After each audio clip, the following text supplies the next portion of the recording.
యుద్ధం పైన ఇప్పుడు భారత్ కూడా ఫోకస్ పెట్టింది. ఇరాన్ అధ్యక్షుడు పెజెస్కియాన్తో మోదీ ఫోన్లో సంప్రదించారట. పశ్చిమాసియాలో ఉద్రిక్తత పరిస్థితులపై చర్చ పెట్టడంతో పాటుగా యుద్ధాన్ని ముగించే విధంగా ప్రయత్నాలు చేయాలంటూ కూడా ఆయన ఆదేశించారంట. ఎందుకంటే ఒక రకంగా సూచన చేశాడంట. యుద్ధంలో పౌరుల మరణాలు ఎక్కువగా ఉన్నాయని చెప్పి మోదీ ఆందోళన వ్యక్తం చేశాడు. భారత్ ఎప్పుడూ శాంతినే కోరుకుంటుందని చెప్పి అంటున్నారు మోదీ. యుద్ధాన్ని ఆపేందుకు అవసరమైతే భారత్ ముందుంటుందని కూడా హామీ ఇచ్చారు.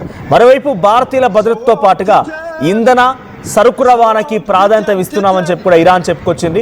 ఇప్పటికే హార్మూజ్ జలసంధి నుంచి భారత్ నౌకల్ని అనుమతిస్తున్నామంటూ కూడా ఇండియా పైన ఇరాన్ ఆ నిబంధనని ఎత్తివేసింది. సో విజువల్స్లో మనం ఒకసారి నరేంద్ర మోదీ ట్వీట్ కూడా చూద్దాం. So I spoke with the president of Iran, Dr. Masoud Pezeshkian, to discuss the serious situation in the region. I expressed my deep concern over the escalation of tensions, the loss of civilian lives and the damage of civilian infrastructure, the safety and security of Indian citizens, along the need for uninterrupted flow of goods and energy, remain India's top priorities. I reiterated India's commitment to peace and stability and called for dialogue and diplomacy.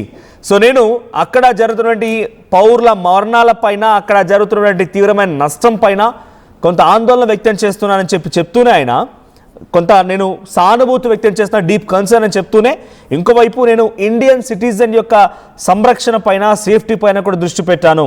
Along with the need for the uninterrupted flow of goods and energy, నేను నా దేశానికి రావాల్సినటువంటి సరుకులను కానీ లేకుంటే oil, gas, ఇతరత్ర ఎనర్జీకి సంబంధించిన విషయాలపైన కానీ టాప్ ప్రియారిటీగా ఉండబోతోంది.